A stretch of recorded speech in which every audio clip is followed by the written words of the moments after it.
Rachel Vallis is co-chair of the Toledo chapter of the American Foundation for Suicide Prevention. Suicide has left its mark on her family. Her mother and aunt both took their own lives.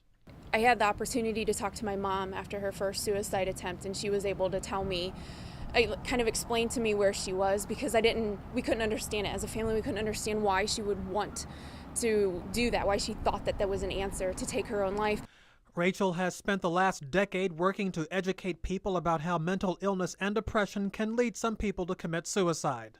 It's an illness that they suffer from. Robin Williams, as we know now, has suffered from depression, and many other mental health disorders can be treated. Rachel says she has seen many people manage their mental illness with talk therapy and medication.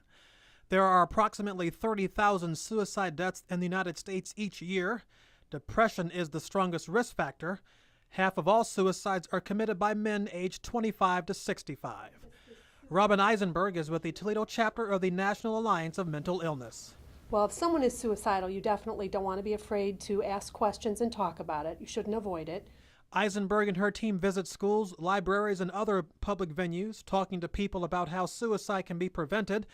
She says her organization is making progress convincing people that there is no shame in having depression or any other mental disorder, and that it is okay to get help. If you had heart disease and your cardiologist suggested that you take some kind of medication, some kind of pill, in most cases you would probably do that because you want to get better.